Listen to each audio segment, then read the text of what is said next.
माता दी, आपका स्वागत है हमारे YouTube चैनल में। आज गुप्त नवरात्रि के चौथे दिन माता छत्रेश्वरी जी की चौथी महाविद्या भुवनेश्वरी विद्या की पूजा आराधना की जाती है। यह शक्ति की चौथी महाविद्या है। महाविद्याओं के क्रम में इन्हें चौथी शक्ति माना जाता है, क्योंकि एक कल्प में 4 युग होते हैं तथा चतुर्युग पर इनकी अटल सत्ता रहती है। चारों युगों पर अपना शासन रखने के कारण भी इन्हें चौथा स्थान प्राप्त हुआ है। सृष्टि क्रम में भुवनेश्वरी के द्वारा ही सभी भवनों का निर्माण किया गया। ब्रह्मांड में जितने भी भुवन तथा भंवर हैं, वह सब माता भुवनेश्वरी की कृपा प्रसाद है।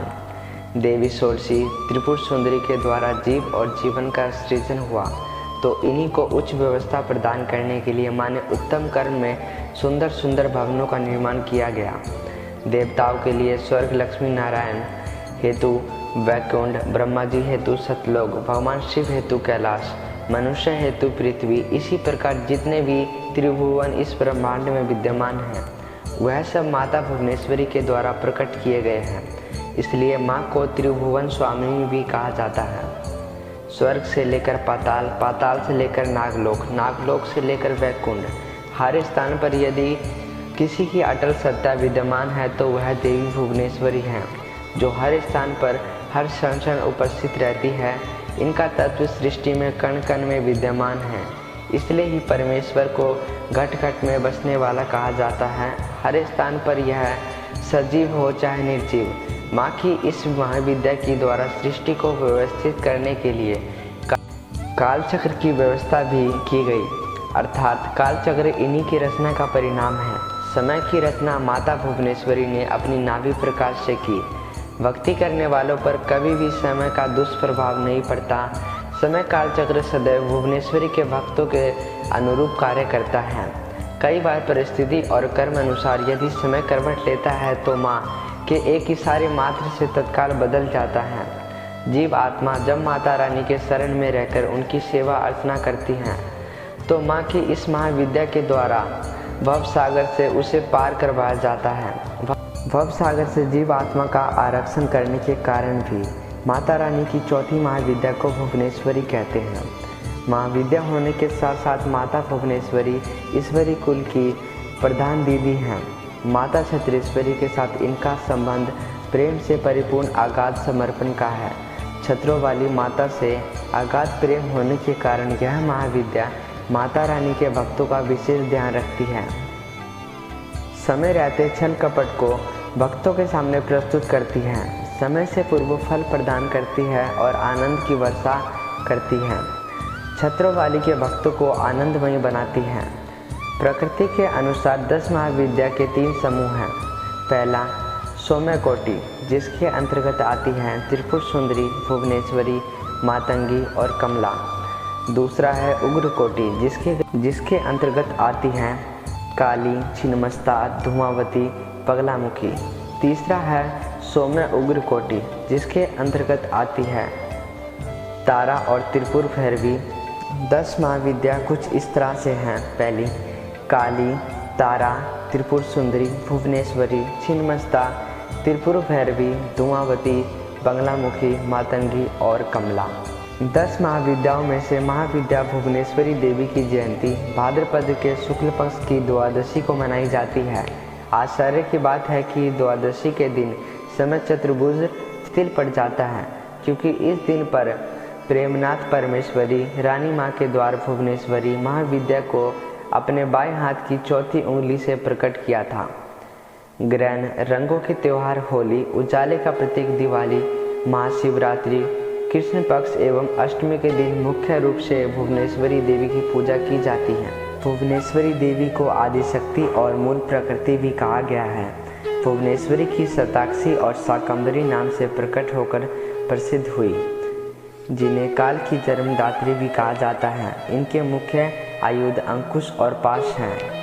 आदिशक्ति भुवनेश्वरी माँ का स्वरूप सौम्य एवं अंक कांति अरुण है। भुवनेश्वरी के एक मुख और 4 हाथ हैं। चारों हाथों में गदा शक्ति एवं राजदंड व्यवस्था का प्रतीक है। माला नियमितता एवं आशीर्वाद मुद्रा प्रजा पालन की भावना का प्रतीक है। आसन शासन पीठ सर्वोच्च सत्ता का प्रतीक है। पुत्र प्राप्ति के लिए लोग भुवनेश्वरी देवी की आराधना करते हैं। भक्तों के अभय एवं सिद्धियां प्रदान करना इनका स्वाभाविक गुण है। माँ विद्या की आराधना से सूर्य के समान तेज और ऊर्जा प्रकट होने लगती है। ऐसा व्यक्ति अच्छे राजनीतिक पद पर आसीन हो सकता है। माता का आशीर्वाद मिलने से धन प्राप्त होता है और संसार के सभी शक्ति स्वरूप महाबली उसका चरण स्पर्श करते हैं। भुवनेश्वरी माता का मंत्र स्पष्टिक की माला से 11 माला प्रतिदिन करनी चाहिए। ह्रीं भुवनेश्वरी यही ह्रीं नमः मंत्र का जाप कर सकते हैं। यह जानकारी आपके ज्ञान वृद्धि के लिए दी जाती है। आवश्यक नहीं कि आप इन्हें पूर्ण करने के लिए बाध्य हो। आज आपकी यह जानकारी आपकी ज्ञान वृद्धि के लिए है। गुप्त नवरात्रि के चौथे दिन भुवन स्वामिनी माता भुवनेश्वरी की पूजा उपासना से व्यक्ति को उत्तम फल की प्राप्ति होती है। चौथी महाविद्या इसलिए भी श्रेष्ठ है क्योंकि यह ईश्वरी कुल से संबंध रखती है और ईश्वरी कुल में भुवनेश्वरी की स्थिति उपप्रधान देवी की है। माता छत्रेश्वरी की अनुपस्थिति में ईश्वरी कुल की सत्ता धारण करती है। माँ की चौथी महाविद्या को प्रसन्न करने के लिए रक्त वर्ण के वस्त्र, गुड़हल का पुष्प, पान, सूखे मेवा, सुंदर श्रृंगार, श्रीफल, चुनरी लाल रंग की तथा इत्र के साथ गाजर और चुकंदर का फल अर्पित करना चाहिए। माँ की चौथी महाविद्या की आराधना से व्यक्ति में आत्मविश्वास और साहस बल की वृद्धि होती है। इनकी कृपा से साधक आत्मविश्वासी, स्वाभिमानी और बली बन जाता है। वह सुंदर यश का स्वामी होता है। घर परिवार के सभी लोग उसका सम्मान करते हैं। परिवार में वह सभी सदस्यों का प्रेम का केंद्र होता है। हर कोई उसका हर परिस्थिति में साथ देता है। माँ अपने भक्तों के साथ धोखा और विश्वासघात करने वाले लोगों को माँ भुवनेश्वरी कड़ा दंड प्रदान करती है। गृह निर्माण के लिए गुप्त नवरात्र का चौथा बड़ा दिन शुभ फल प्रदान करने वाला बदला जाता है। आज के वर्तमान समय में घर आदि को देखकर ही मान प्रतिष्ठा निर्धारित की जाती है। ऐसे में गृह निर्माण की जो प्रक्रिया होती है वह भुवनेश्वरी देवी के द्वारा ही संभव बन जाती है।